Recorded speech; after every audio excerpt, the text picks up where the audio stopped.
Agamemnon, le roi des rois, a convaincu les principaux chefs grecs de le suivre vers Troie. Tous sont de grands rois. Ménélas, son frère, règne sur Sparte. Le vieux Nestor gouverne Pylos. Ajax le Grand est roi de Salamine. Idoménée, roi de Crète. Le jeune Diomède, roi d'Argos. Ulysse, roi d'Ithaque. Et Achille, roi de Phtie.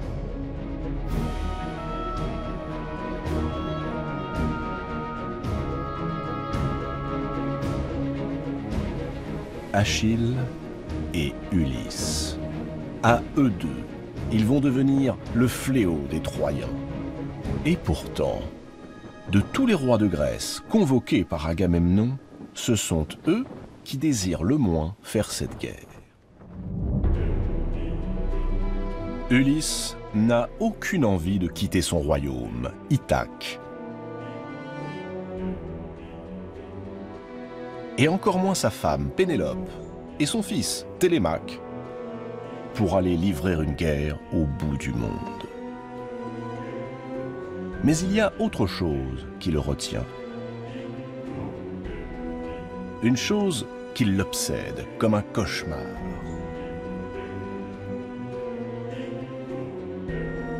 Jadis, un oracle lui a affirmé que le jour où il quitterait Ithaque, il n'y reviendrait que 20 ans plus tard, seul et pauvre. Ulysse a la ferme intention de duper Agamemnon pour ne pas répondre à son appel. Il n'est pas en manque de ressources. Ceux qui le connaissent l'ont surnommé l'homme aux 1000 ruses. Et c'est bien d'une de ces ruses dont il va se servir pour ne pas faire cette guerre.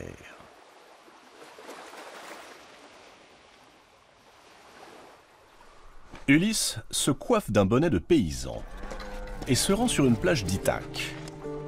À une charrue, il attelle un âne et un bœuf. Puis, devant son entourage sidéré, il sème du sel à la place du blé et commence à labourer la plage. Pénélope, éplorée, présente Ulysse aux émissaires envoyés par Agamemnon pour l'escorter à la guerre. Regardez-le. Regardez ce qu'est devenu le fier Ulysse. Un fou. Un pauvre fou.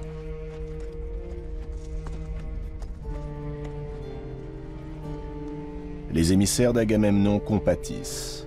En effet, comment le roi d'Ithaque pourrait-il servir à la tête de ces hommes, lui qui a perdu la raison? Ils sont sur le point de reprendre la mer, dépités, lorsque l'un d'entre eux les arrête. Il connaît la réputation du roi d'Ithaque. Quelque chose lui dit qu'il est en train de se jouer d'eux. Alors, d'un seul coup, il arrache le jeune Télémaque des bras de sa mère, dégaine son épée, se plante devant la charrue d'Ulysse et fait mine d'égorger l'enfant avant de le jeter sous le soc du laboureur. Ulysse stoppe tout net son attelage et se précipite au secours de son fils. Il est démasqué.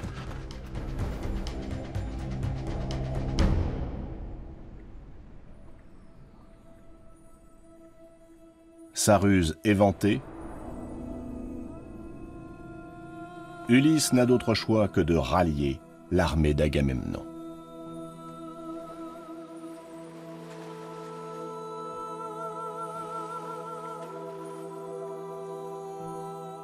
Le voilà donc à Mycène, avec ses hommes, et auprès des autres rois, prêts à embarquer. Mais il manque encore un combattant, Achille.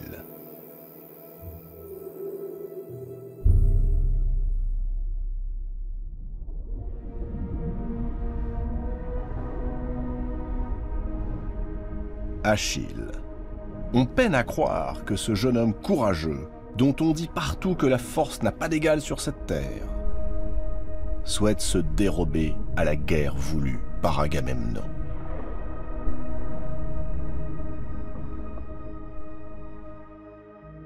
Quand on annonce à Agamemnon qu'Achille ne se joindra pas aux Grecs, le roi des rois hausse les épaules.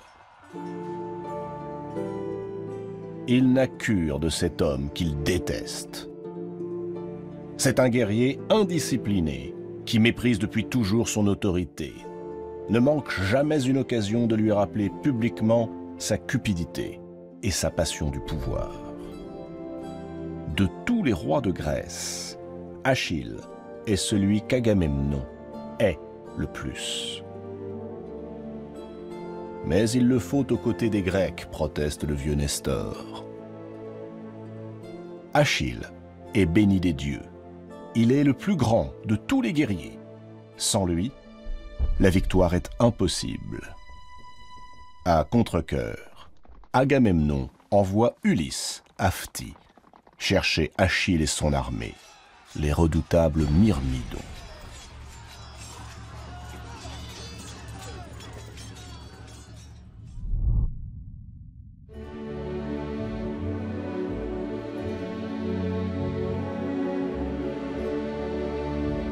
Thétis, la mère d'Achille. Déesse de l'ancien temps. Une nymphe, très exactement, la fille du vieux de l'abîme.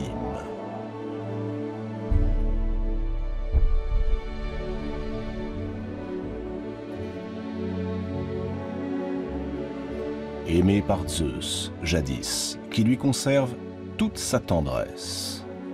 Et mariée, à la demande des dieux, à Pélée, le roi de Phthie, un mortel réputé pour sa sagesse et sa piété, qui fut autrefois l'un des marins partis à la conquête de la mythique Toison d'Or. Thétis accueille Ulysse avec inquiétude, car elle aussi connaît les ruses du roi d'Ithaque. Et surtout, elle a en mémoire cette terrible prédiction qu'elle n'a jamais révélée à personne, pas même à son fils. Si Achille part pour Troie, il connaîtra la gloire. Son nom sera célébré jusqu'à la fin des temps. Mais la mort le fauchera dans l'éclat de sa jeunesse.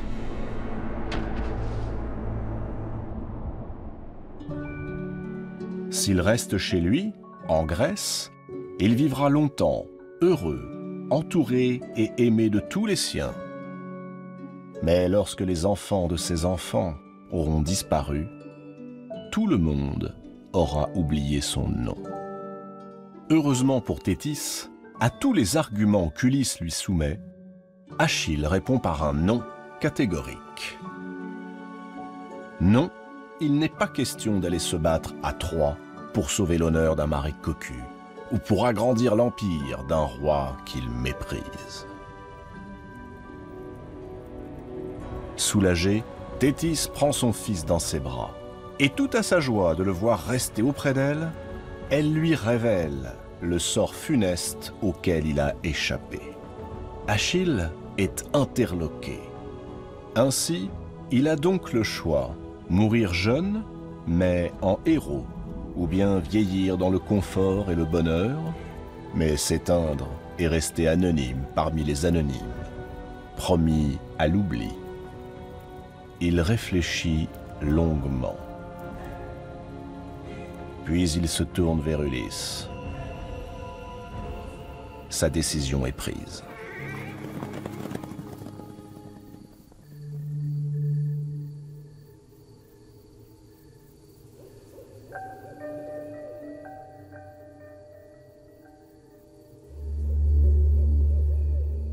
Troie, la cité du roi Priam.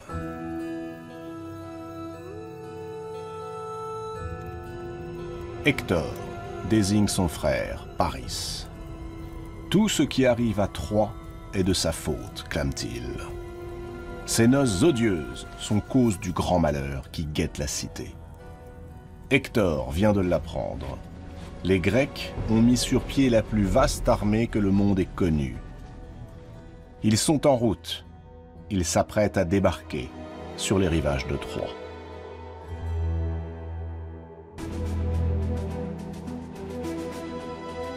Hector, fils aîné du roi Priam.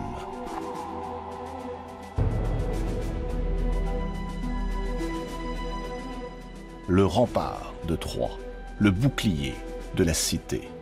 Adulé par le peuple, il en reçoit des honneurs presque divins.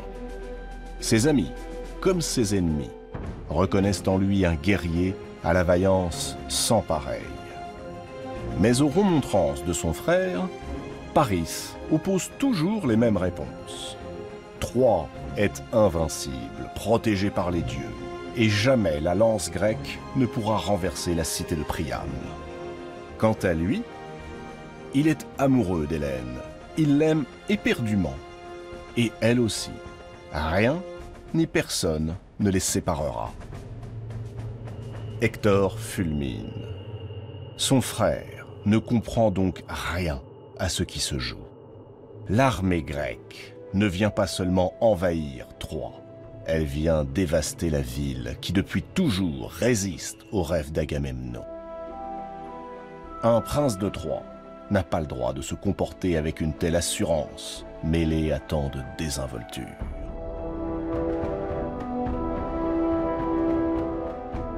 Lui-même est éperdument amoureux de son épouse, Andromaque.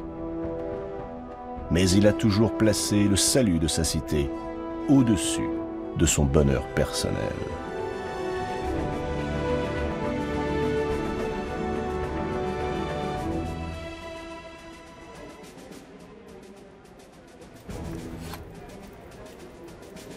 Le vieux roi Priam est pris de vertige.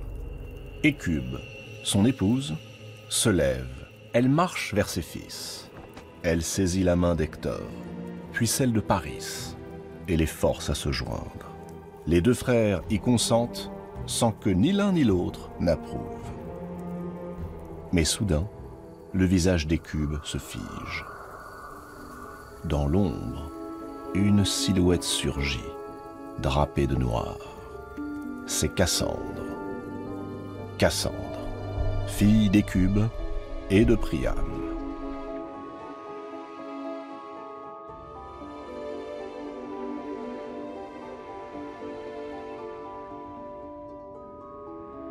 À peine Cassandre s'est-elle avancée que sa mère lui fait signe de se taire.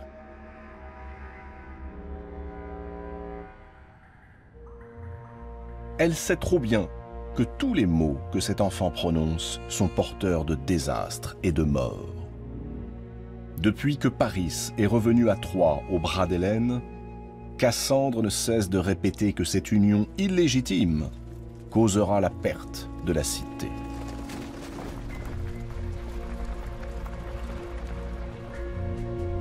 Cassandre possède, dit-elle, l'art de prédire l'avenir.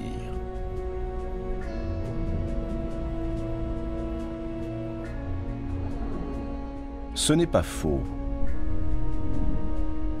Quand il la vit, Apollon tomba passionnément amoureux de Cassandre. Il lui promit, si elle consentait à s'offrir à lui, de lui enseigner tous les dons secrets que seules les grandes prêtresses et les Pythies, qui savent deviner les volontés des dieux, sont autorisées à connaître. Cassandre accepta, et Apollon fit d'elle la plus experte dans l'art de prédire l'avenir.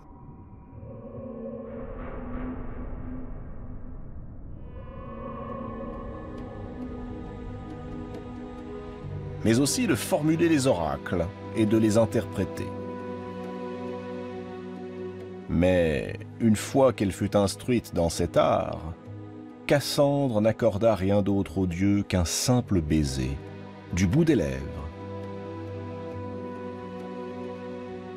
Puis elle se moqua de sa naïveté et lui révéla qu'elle avait fait vœu de toujours demeurer vierge et vénérait depuis sa tendre enfance Hécate, la déesse de la virginité. Apollon connut à la fois le désespoir et la douleur. Pour se venger de la trahison de la belle Cassandre, il lui cracha dans la bouche.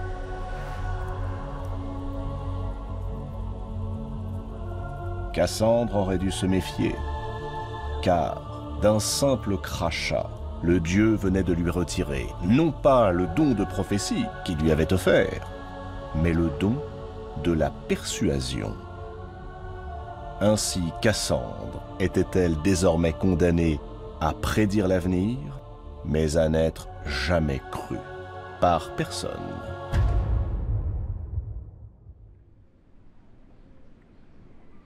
La flotte grecque est au grand complet. Elle s'apprête à lever l'ancre. Des milliers de navires sont prêts à affronter les flots. La brise gonfle les voiles. C'est l'heure du départ. Mais soudain, comme par magie, les vents retombent. Plus le moindre souffle.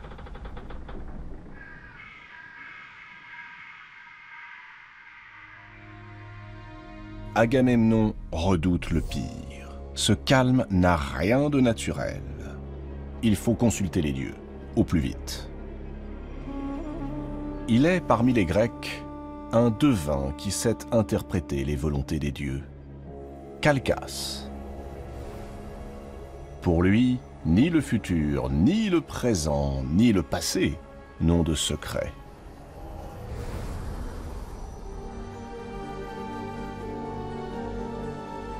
Calchas observe longuement le vol des oiseaux. Et ce qu'il annonce fait trembler tous les rois grecs. Une déesse s'oppose à leur départ.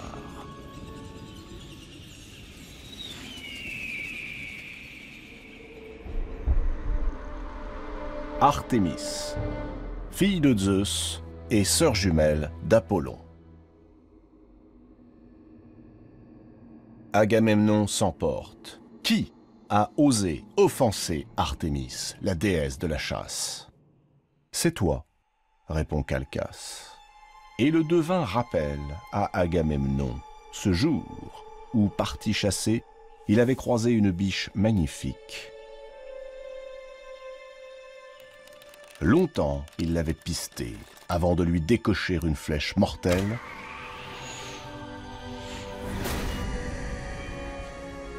et de s'écrier avec l'orgueil du vainqueur. Artémis elle-même n'aurait su mieux faire. Celle que l'on surnomme la souveraine des animaux reçut cette vantardise comme un affront et comme une injure. Aujourd'hui, Artémis exige un acte de repentance. Cette biche était sa préférée. Agamemnon devra donc sacrifier sa préférée.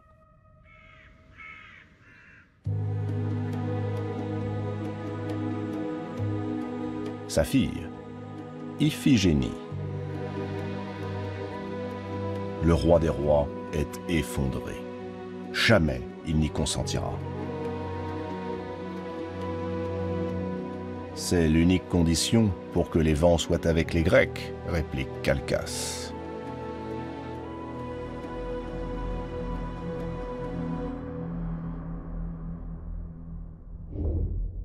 Agamemnon est dévasté.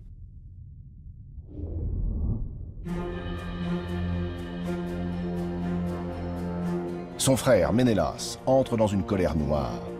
Il brûle d'impatience de récupérer Hélène, sa femme. Et il est soutenu par l'entière coalition des rois grecs, prêts pour la guerre. Que vaut une vie comparée à l'honneur d'un pays? Agamemnon refuse de céder. Le sacrifice qu'on veut lui imposer est inhumain. Il prie Zeus et tous les dieux. En vain. Il sait qu'on ne peut se dérober aux ordres de la déesse Artémis. Tous les Grecs connaissent son tempérament farouche et fier, cruel aussi. Depuis toujours, la déesse de la chasse se montre inflexible lorsqu'elle ou l'une de ses suivantes se sentent offensées. Et nombreux furent les hommes qu'elle décida de punir par le passé. Tous, ici, au moment de prendre la mer, se souviennent d'Actéon, un des plus grands chasseurs de tous les temps. Mais le jour où Actéon surprit la déesse alors qu'elle se baignait nue dans un torrent, cette dernière se vengea de la plus effroyable manière. Elle transforma le malheureux Actéon en cerf. Les chiens du chasseur ne reconnurent pas leur maître et le dévorèrent vivant. Artémis assista à la scène sans intervenir.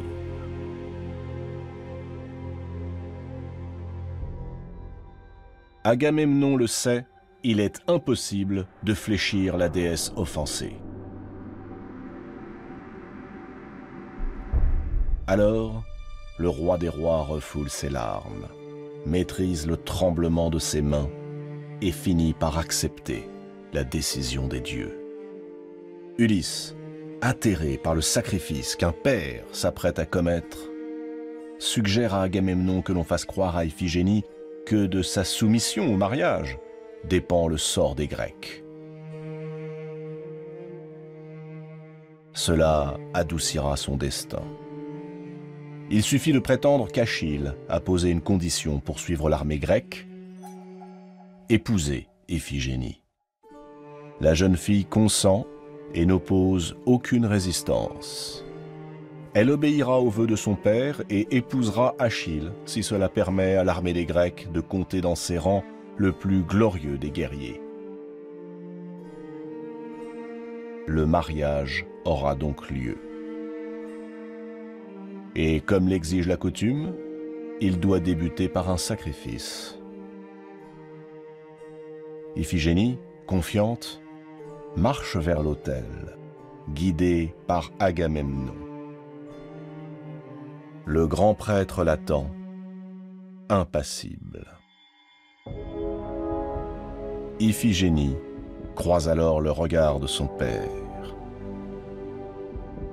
Et dans ce regard, elle peut lire la terreur et l'effroi.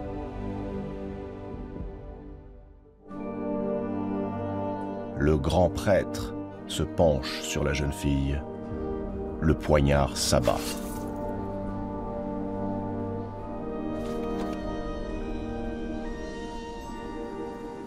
Le vent se lève.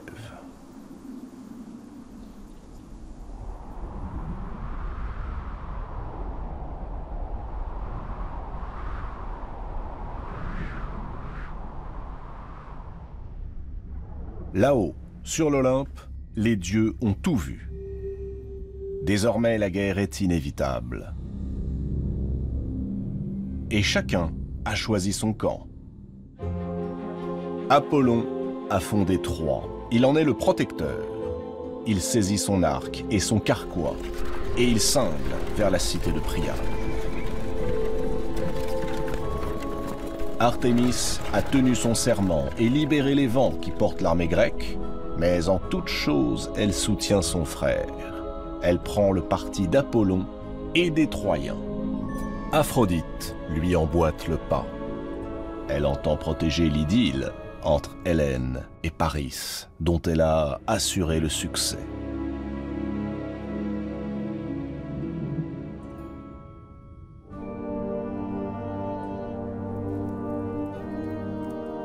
Héra et Athéna, elles, ont déjà pris place aux côtés d'Agamemnon et des rois grecs.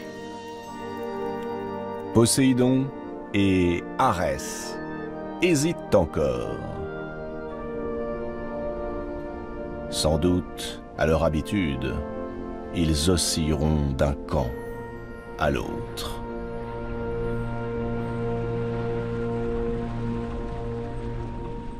Le vent s'est levé. L'armée des Grecs s'élance vers Troie.